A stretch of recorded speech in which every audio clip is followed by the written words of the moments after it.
Episode number 41, Ironman St. George 70.3 with Lisa Miller. Welcome to the pursuit of the perfect race. I'm Coach Terry Wilson, and with each episode, I bring stories of athletes to you that share their experiences at races in order for you to learn how to have your perfect race. We will hear stories from athletes of all ages, abilities, and races of all distances. So regardless of where you fit in, there's something in it for you. Thanks for spending some time with me today. Now let the pursuit begin.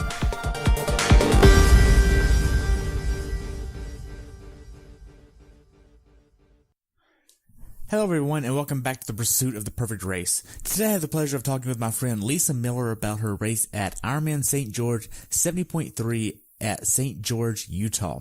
This race took place on May 6, 2018. The temperature on race day was 56 and rose to 90, and the water temperature was around 60 degrees. She's been doing triathlons for many years. Welcome to the show, Lisa. I really look forward to hearing about your race.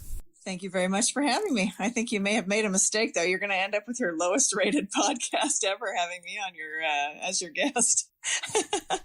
So what made you want to do this race? This is a little bit of a long story. I've done St. George a couple of times in the past. Last time I did it was 2014. Always a very, very tough course, tough race. And I hadn't planned on doing this race this year at all. But I went to Florida for the Tri-Club Championships, and I was really ready to go there, and I had an absolutely disastrous race there. I was coming down with something race day, which I didn't know about until I got out there. And you know, being type A, I can't stand to, go 3 or 4 months till my next race to redeem myself. So I came home and signed up for St. George. Nice. So how long have you been doing triathlons? I started out probably in about 2005, so 12, 13 years now, so quite a while. Wow. So how's your training going into this race? My training going into Florida was actually really, really good. I was very strong. I had a lot of really great sessions under my belt. Felt like I was peaking really well for that race. Got there, had the experience that I did. And, ended up coming out of that with a sinus infection and bronchitis. And so, the next 4 weeks between Florida and St. George were really kind of let's try and get better and maintain most of the fitness that I had going into Florida. So training going into this race was a little bit different than what I would normally actually do. Nice. So what kind of plan were you using? So I have a coach. It's actually really quite a balanced plan in general. There's sort of no overstressing on any particular element, although I do tend to respond a little bit better to run training. So over the winter, did a lot of half marathons and a decent amount of run training going into these races over the last 4 weeks or so. Okay, so going into St. George, what was your longest swim, bike, and runs? Longest swim was about 4,000 yards, 4,200 yards. But going into actually St. George, I couldn't swim very much in the 3 weeks leading up to it because of the bronchitis. Pretty hard to breathe while you're coughing up a lung. So I didn't do as much swimming as I would have liked to going into St. George. Bikes though, longest ride I think was around 85-ish miles, kind of 4.5 hours. The specific prep was for Florida. So lots of, kind of flat, get down in the aero bars and, do a lot of, work at, FTP or 80% of FTP. Then the longest run was 15 or so miles. Okay. So what kind of nutrition were you using? Usually Infinite on the bike. And I find I'm able to get all the calories that I need to use through that method. Haven't experienced any GI issues or anything like that since I started using that nutrition. I always have my secret stash though on the bike, which is, usually licorice or gummy bears or something. 'Cause, at some point body and say, what do I actually feel like putting in and what do I think my body will respond to? So I occasionally dig into my secret stash there. And then on the run, I typically go with just a couple of gels or something that I can put in my race belt. Okay. So what specific workouts did you do that gave you the confidence going into this race prepared? My specific run workouts that really prepare me the best is, my coach has me do a lot of progression runs. My long 15-mile run isn't just go out and run 15 miles. It's, go out, run 5 easy, 5 moderate, 5 fast to try to teach my body how to run when it's tired. In the couple of weeks leading up to St. George, I had to add in a few extra hills to account for the 1,000 or 1,200 feet of climbing that course lovingly gives you. So spent a little bit of more time kind of on the up and down in the last few weeks there. And then, the bikes are more about, how long can I spend at the target race pace. So, a couple of workouts where I had 4 hours of riding, 2 hours of which broken up by maybe 30 minutes was at, 80-85% of FTP. So just making sure I can do race pace in the middle of a longer kind of ride. And then the swim, I'm not a very good swimmer. So for me, the swim is all about just getting the volume in that's going to make sure I can finish it and, not use so much energy in the swim that I crater the rest of my race. Okay. Now, were there any days where you just mentally didn't want to train? Of course. So how'd you get past them? I think anybody that says there are days that they don't want to train is lying, personally. It helps that, my husband, Ben, does this as well. And so there's days when I don't feel like going. He's like, get off your ass and, get out the door. Most of the time, though, it's just this isn't going to, race day isn't going to be a whole lot of fun if I'm not prepared. So just a lot of discipline around that. Nice. Now then, when you're not training, what are you doing? I have a job at Intel Corporation. I'm a HR director there. And so that is very involved. There's a lot of travel involved in that as well. So it's sometimes entertaining to try to juggle training and travel and work. Got 5 kids, so that takes up a lot of any time that's left over after training and work. Really, those are the big things. Okay, family and work. So how big of an issue is balancing life, work, and training and spending enough time with Ben? Well, I get to spend more time with Ben because we train together a lot. Really, the way that we've found to balance it, the kids are all a little bit older now, so it's even easier. But a lot of our training gets done in the very, very early morning.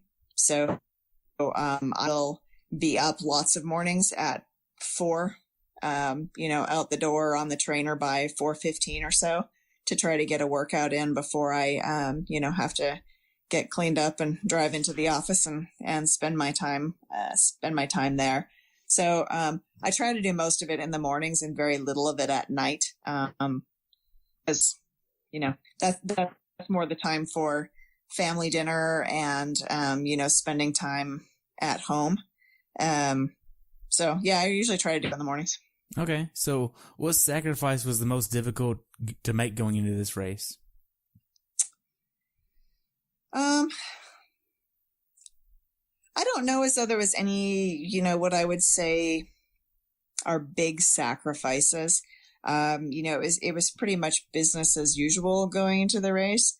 I would say the biggest sacrifice was, really trying to balance I need to sleep and rest to get over my bronchitis with I need to maintain my fitness. So I had to really back off in weeks when I would normally be ramping up. So my taper going into this race was very different than what I have done in the past. But I actually kind of liked it. Okay. So what was your taper?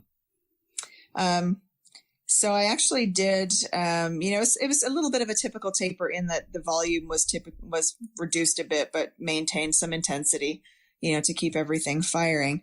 but I did more running during the final week than I normally would have. And that was, we've experienced over time that, I actually perform better if I am a little bit more loaded. So I don't do well with a ton of taper. So I think I actually ran about 15 miles in the week leading up to St. George. Oh, wow. That's quite a bit. Yeah. I mean, most people would look at that and go, that's crazy. But it actually has worked fairly well for me. And because I'd had to cut back a little bit in those previous weeks, I was relatively rested. So it was like going into a race with, just a decent week of training under my belt. Okay. So what was your mindset going into this race? My mindset in one word would be redemption. I didn't expect to place very well or anything like that. Really what I was focused on was making sure so my mindset going into the race was about redemption and really just getting out of the swim without using a bunch of energy, and trying to make sure that I was able to push the kind of power on the bike that I, was trained for, and to make sure that then going into the run, I was focused on just running smoothly and, not doing a lot of walking and really just not falling apart. The course at St. George, the last 3.5 miles are downhill. And so if you've got anything left in the legs, it can actually be kind of a fun experience in the last 3 miles, which is a little bit different than what you get at some courses. All right. So what's your FTP? It's about 205. Okay.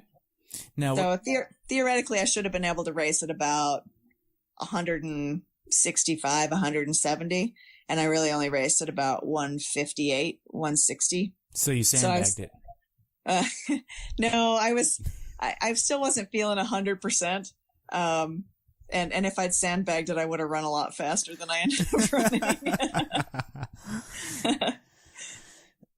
So when did you actually start traveling to the race?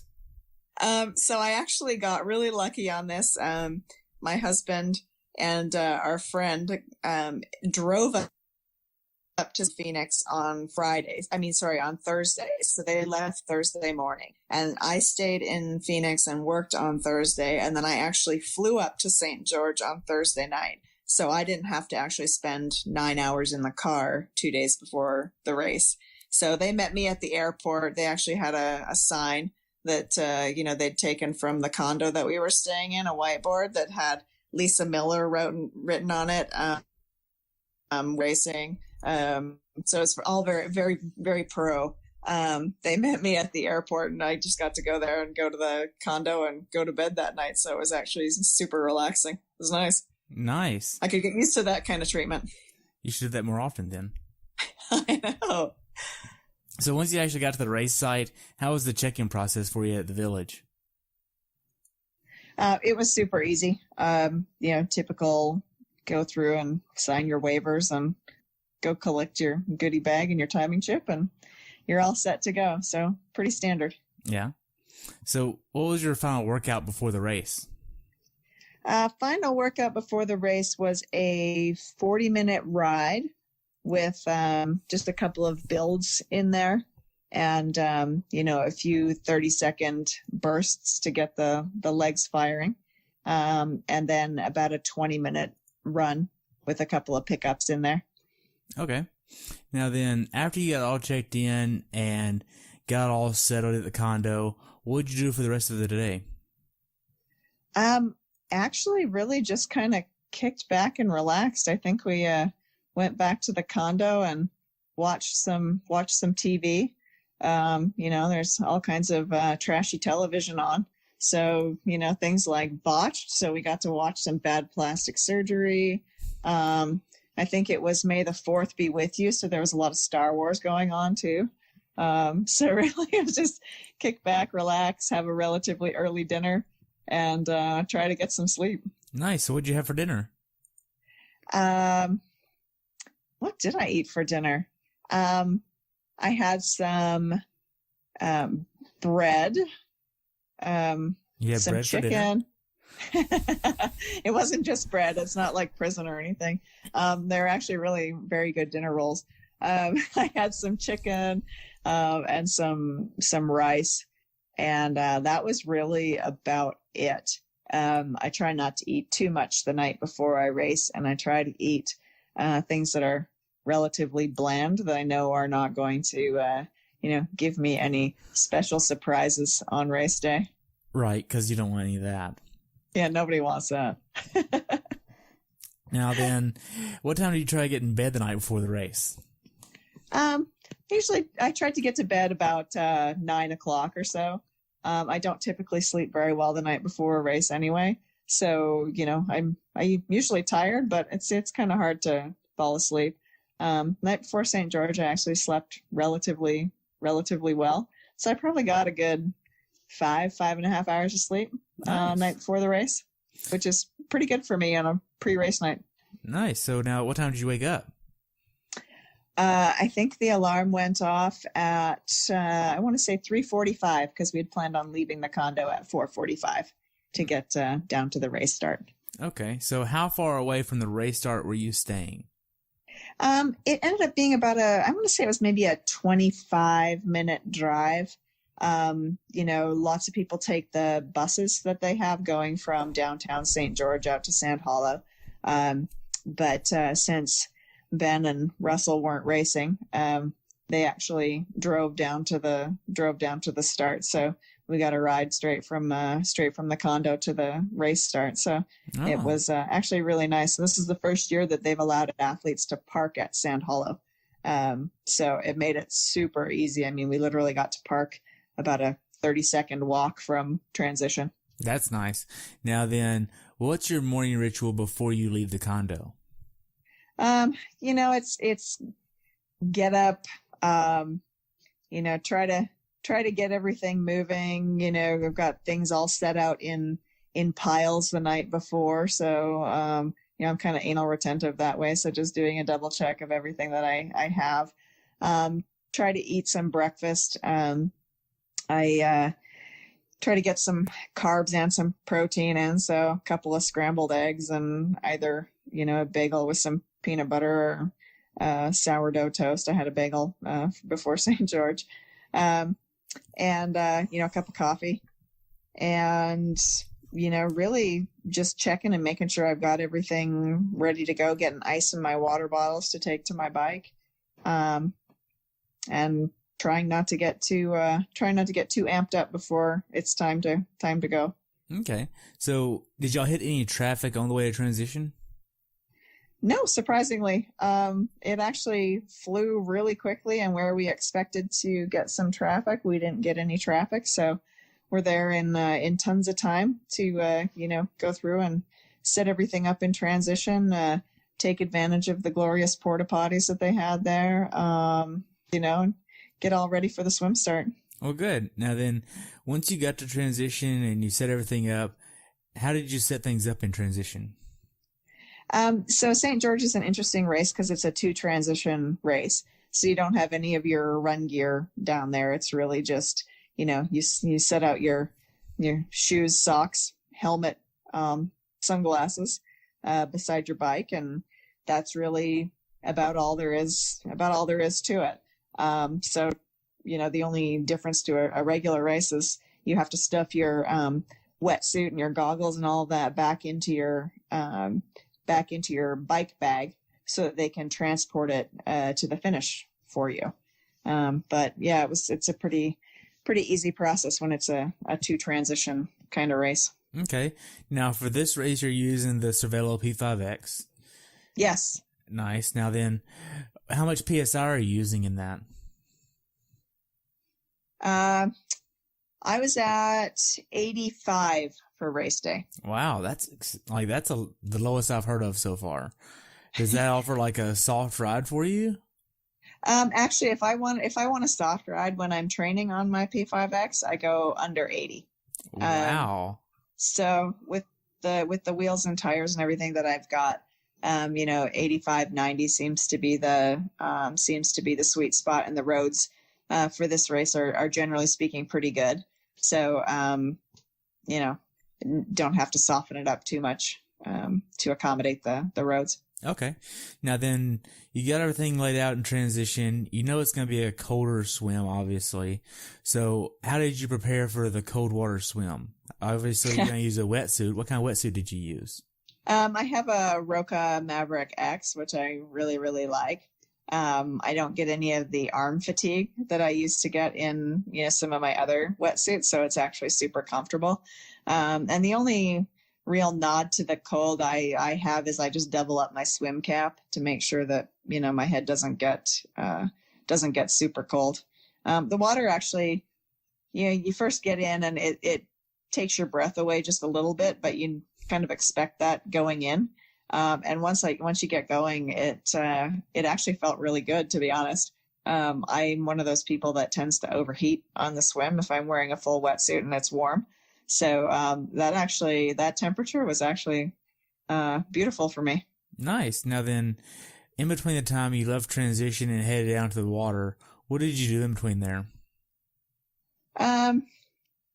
Well, just kind of went out and, was talking to Ben and Russell and some teammates and just kind of hanging out and trying to keep calm. We were looking at people last minute going into transition, getting body marking done and, enjoying the spectacle that is triathlon and all of the entertaining stuff that happens along the way there. Guy getting checked in. We have a picture of him. He showed up with a box that looked like it was a 24 pack of PBR. So I figured he was pretty well prepared for the race, probably better than I was. And all kinds of interesting characters that you get to, kind of check out if you're standing off to the side and just paying attention. All right. Now one of my favorite things to do is people watch. It's like being in Vegas. Oh, wow. Now then, 10 minutes before the race, are you eating a gel or a goo or any types of nutrition to top everything off before you get in the water? Yeah, usually it's a little bit before that. I usually try to eat the banana that I brought from home and usually try to choke down my 5-hour energy and rinse that awful cough syrup taste out of my mouth with some Gatorade and call it good from there. Nice. So you get in the water. How'd the swim go for you? It actually went really well. They did a rolling start where they actually metered entry into the water. So it wasn't like, say, Ironman Texas, where it's kind of like a mass start anyway. They actually metered entry into the water.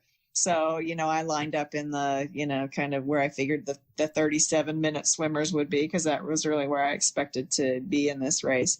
And, got out there and it's actually really nice. There was very little contact. I felt good. And, by the time I got out of the water and expected I would look down and see 36, 37 minutes on my watch. And I looked down and it was, 40, which I wasn't super thrilled with. But the fact that I felt really good about it helped, because I wasn't, tired at all. I didn't burn a bunch of energy. So it wasn't fast, but it didn't hurt the rest of the race, I guess is the way I would put it. Okay. For this swim, did you use tinted goggles or clear goggles? I used my Zone 3, are they Vapors, I think? They have the polarized lenses.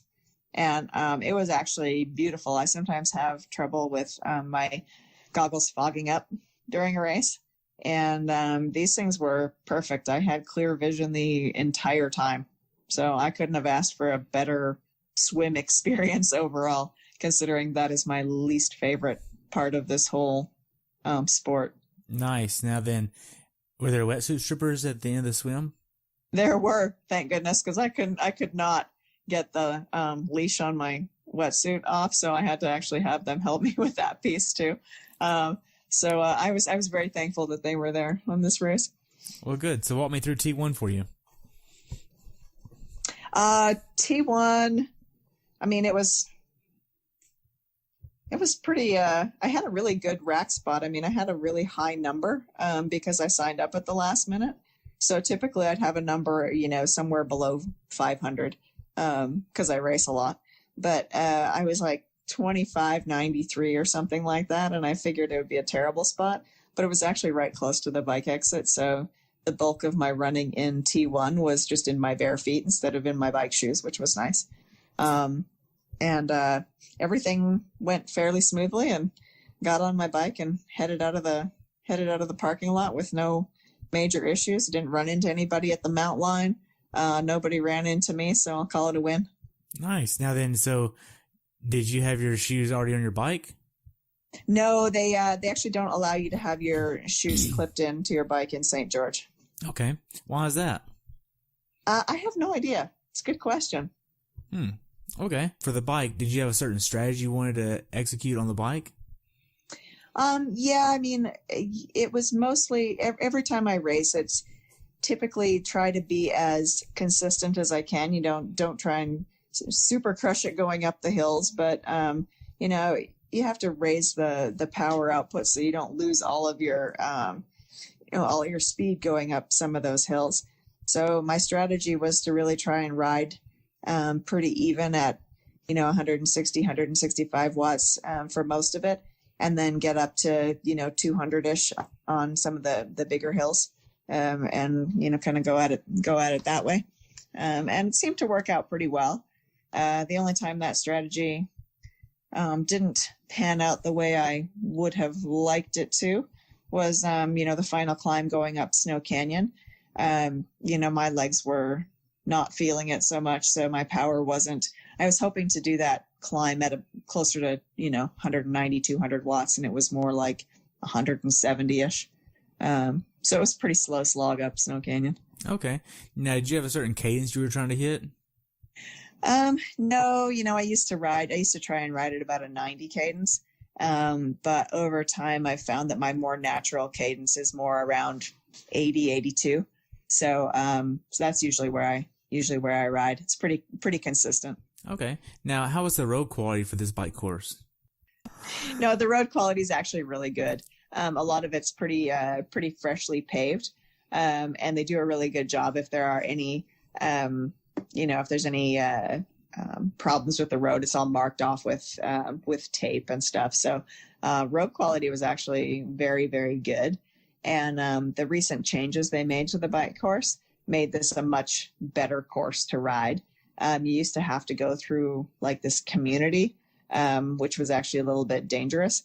And they took that out. They took out another small piece of it, and just added an out and back on a pretty nice section of road. So it's actually a much nicer bike course than it used to be in years previous. Well, good. Now, did you see any drafting on the bike? Very little. A course with 3,500 feet of climbing doesn't lend itself too much to drafting. And there was actually a lot of course marshals out there as well. Nice. So now then, as far as the bike goes, is there anything you'd like to tell someone that hasn't done this bike course before to be aware of? Just do a lot of climbing in the training. Be ready for some long grinders. It's not a bunch of rolling hills. You got to be prepared to really grind it up about 4 miles in Snow Canyon. Just enjoy the views. It's a beautiful bike course. Wow. Now, the final few miles on the bike, did you have a certain kind of cool down that you were trying to do to get ready for the run? No, the course actually does that for you in St. George, because the final 6 miles are pretty much downhill. So it's a great opportunity to still push, but kind of, flush the legs out a little bit and let them run. So the course actually does that cool down a little bit for you. Okay. Now then, for your nutrition plan, did you have a certain number of calories you were trying to hit per hour? Yeah, I was trying to hit about 250 calories an hour, between 200 and 250. And I came pretty close to that. I think I was about 225 an hour on the bike. Okay. So whenever you got to T2, how did T2 go for you? T2 was fine. I found my spot, no problem. Had a little bit of trouble getting my transition bag open. I mean, not really trouble, but it wasn't quite as smooth as I would have expected it to be. And everything was good. I ended up having to go avail myself of a porta potty in T2. So, that added a little bit of extra time given I was wearing a one-piece tri-suit. But it was the right call. So I was glad that I made that.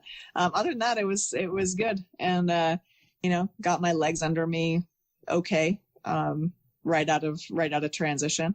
And, saw my husband and friend about, I don't know, maybe a quarter to a half a mile right out of transition. So that gave me a little bit of a lift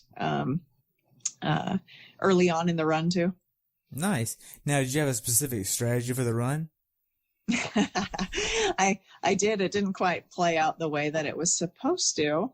The strategy was, typically in a run, I will try to start out fairly conservatively and then try to build over the course of the run. The strategy for this one was supposed to be, really work it going up the hills, because it's, the first 3.5 miles are uphill on this course. And then hang on for dear life was really the strategy. Turns out I didn't have the legs to really push it as hard as I would have liked to, in the first 3 miles, and I still ended up just hanging on for dear life. But, that's the way it goes. Right. So what was your nutrition plan for the run? Nutrition plan was the same as it always is. I would normally, kind of go by feel in terms of, water, Gatorade, or Coke at any of the given aid stations. And, I usually have a couple of gels that I take in, usually at about mile, 5, and then again at mile 10. This time around, I didn't think my stomach could actually handle the gels. It was pretty warm out. So I actually just stuck to Coke and Gatorade at the aid stations, and it seemed to work out fine. I didn't have any nutrition problems at all. Okay. Have you ever done the Red Bull? I'm more of a go by feel kind of gal. I have my plan in place, and then I go, in the moment, what I think my body needs and what it can handle. So I try not to get too stuck on, I need to take this now and I need to take that then. It's, this is my plan, but you have to be adaptable. Right. So now, did you have any cramping on the run? No, none. Wow. Any GI issues?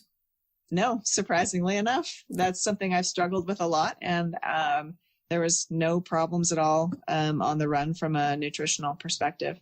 From a gear perspective, I tried something new. I've never run in a hat before. I've always run in a visor. And I ran in a hat this time, and it was great because it was so hot out, and I got to stick ice in my hat at every aid station, which helped keep it cool on a pretty hot day. Nice, because there's really no shade on this course. No, absolutely no shade. I think there's 2 spots that I can think of where there was actually shade on the course, and that was like a tree in somebody's front yard going up diagonal. The rest of it is just completely exposed, which makes for beautiful views, but makes for a pretty brutal kind of run. But it's kind of like Arizona that way, right? I mean, we get shade from saguaro cactuses and power poles here on most of our runs, so it was nothing new for us. Wow. So mentally, how hard was this race for you? It actually wasn't. I was performing okay. I wasn't performing great. So, when you have a little bit of confidence in the performance level and how you're feeling, mentally it's a little less tough. But on the other hand, I was really in my head a lot about, I can't stand to have another race like I did in Florida. So that was kind of in the back of my mind, keeping me going and making sure that I was, really staying focused and in the moment versus worrying about what was coming next. Because on that course, you can really spend a lot of energy about worrying what's coming next, the next hill, the next, whatever. And, staying in the moment, I think, was really important for me. Well, good. Now then, were there any spots on this course that weren't really supported that made it harder? No, actually, this course, the support is amazing. It's a pretty viewer friendly kind of course. So, all over the place, there was signs and people, and, the aid stations were all really, really well stocked. The volunteers were amazing. And like I said, it was a hot day. But the aid stations were very, very well stocked, and, ice at everyone. And, it was really, really well done. Nice. Now, did you have the sponges as well? There were no sponges that I saw. Really? Yeah, surprisingly, I usually avail myself of that. And there wasn't any sponges, but I didn't really miss it given there was a lot of ice out there. And there was a lot of people out there, with buckets and super soakers and stuff like that. And you'd run by and they'd be like, hey, you want to get sprayed? And of course, me, I'm like, hit me. Any chance I got. So it was actually a lot of fun, and lots of support all over the place out there. Nice. So you're getting completely drenched by the super soakers and the water and the ice and things like that. How did you keep your feet from getting blisters? That's a great question.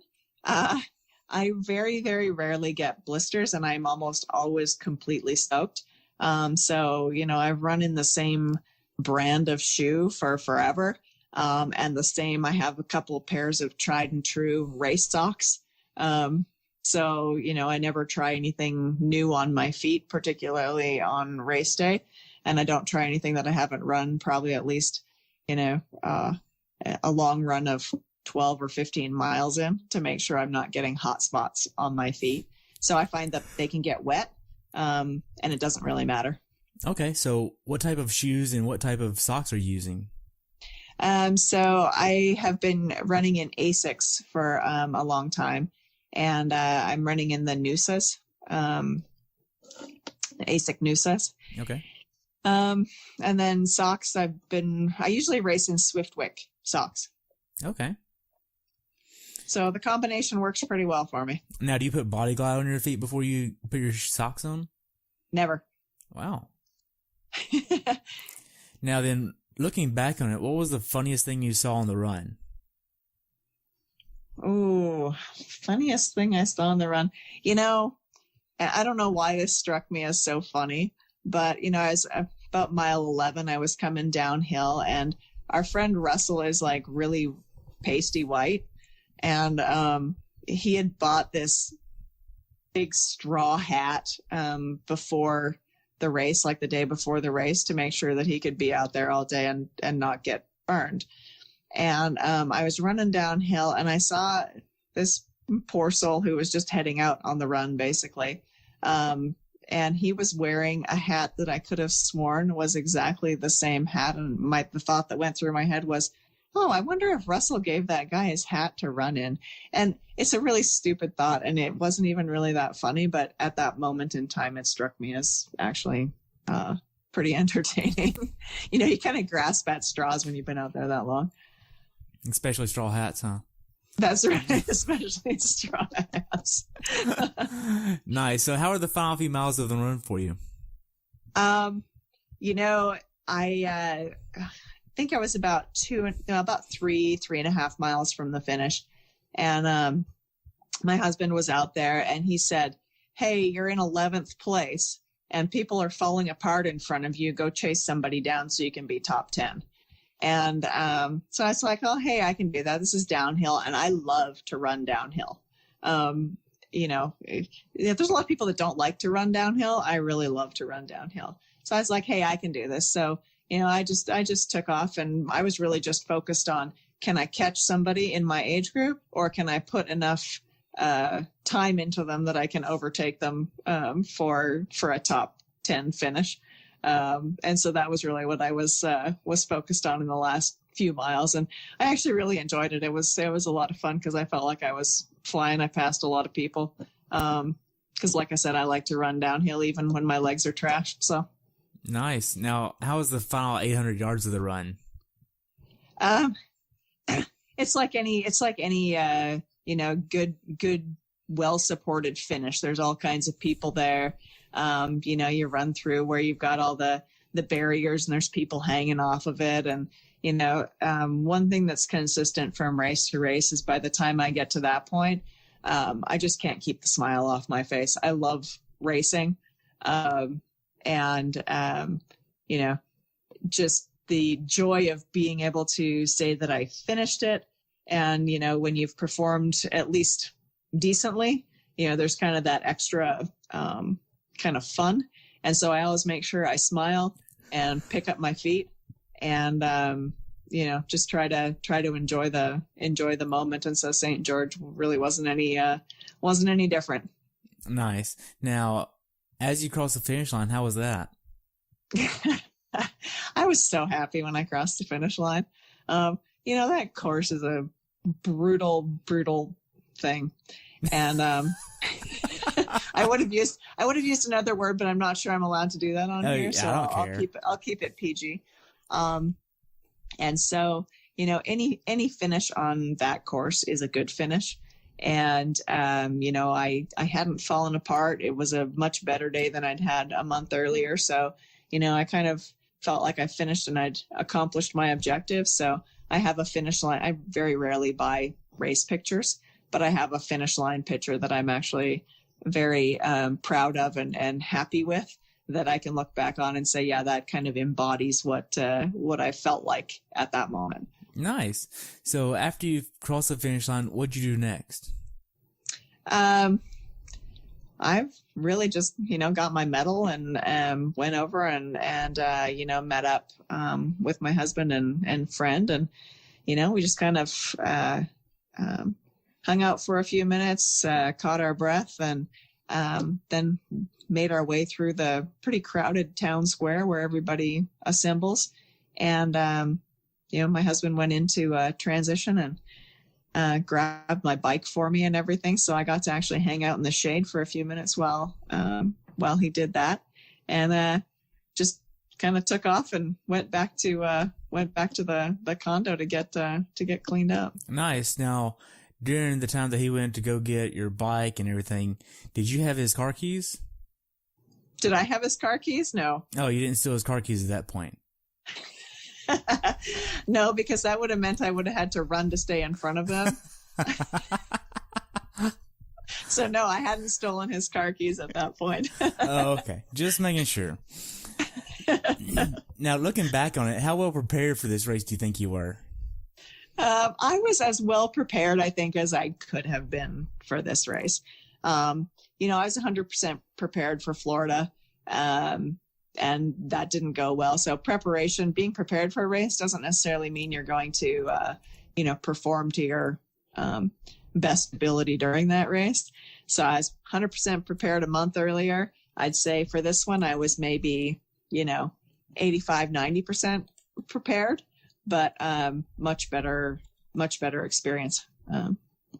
Okay. Now, if you could change anything about your race and do it over again, what would you change? Oh, that was a good question. I think I did everything that I could on the day. I mean, I would obviously ask for, 100% health where I wasn't, coughing and racing on antibiotics. Racing on antibiotics is a little bit tough. I think it sucks the life out of you a little bit. But in terms of execution, I don't know that I could have done a whole lot different on the day. I could have had cleaner transitions and, some of that kind of stuff. But generally speaking, I was pretty happy with the execution. I did the best I could with what I had on the day. Okay. So what's something you learned about this race that you like to pass on to someone who hasn't done this race before? I would just say, make sure that the training is specific to what you're going to encounter on the course. So, making sure that some of that hill running is incorporated into your training, and running downhill on tired legs, and making sure that you're ready for the for some of those grinding uphills. Making sure that you have the right gearing on your bike that you can handle, right? Just some of those kinds of things. And you won't find it's a really tough course, but you won't find a more beautiful one. So I would say, look around and actually enjoy the environment, because it's very well supported, and it's super pretty. Nice. So what went wrong for you on this race? Well, there was one incident with my helmet on the downhill going back into St. George after climbing up Snow Canyon. The little locking mechanism inside my helmet popped free of the actual helmet itself, and so my helmet was kind of like flopping around on my head a little bit, and I had it in my head that well, maybe I can just not worry about it. I'm sure it'll be fine. And doing 45 miles an hour down Snow Canyon with a helmet that's not exactly tight and fitting well at the moment was not exactly ideal. So I had to pull off to the side, take my helmet off, fix it, put it back on, and then get back on my bike and scoot downhill towards St. George. But other than that, there wasn't a whole lot that really went wrong, honestly. Okay. Now then, are there any blind corners on the bike course where you can't really see what's coming around a corner that's at the bottom of a downhill or anything like that? No, it's actually, I would consider this to be a pretty safe kind of bike course, actually. Good visibility pretty much everywhere. There's some great downhills, but there's nothing like a blind corner at the bottom, or anywhere where you have to really be concerned about other people really losing control of their bikes too, because that's something that I worry about as I race, is how prepared people really are, because triathletes are notoriously bad bike handlers, right? And if you're new to the sport or something, you have a hard time typically with the aid stations and everything like that. So I try to stay as far to the left as I can going through any aid station that I don't need anything at, just to make sure I avoid some of the carnage that sometimes arises at the aid stations. Right. Now, we covered a lot. Do you have anything else you'd like to add about your race? No, I actually don't have anything specific to add about it. It's a course that keeps you honest. There's really no way to cheat this course or to hide when you're not prepared for this course. So in that way, it's really a good test of your mental preparation as well as your physical preparation. So while some people shy away from those kinds of courses because they're hard, I look at more as an opportunity to prove myself. So I would say that I did a fairly decent job of doing that this time around. Well, good. Now, what could Ironman have done to make your experience as an athlete better at this race? I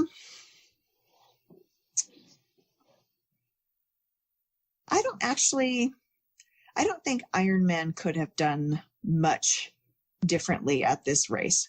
I'm the first one to complain about some of their other races that I have done.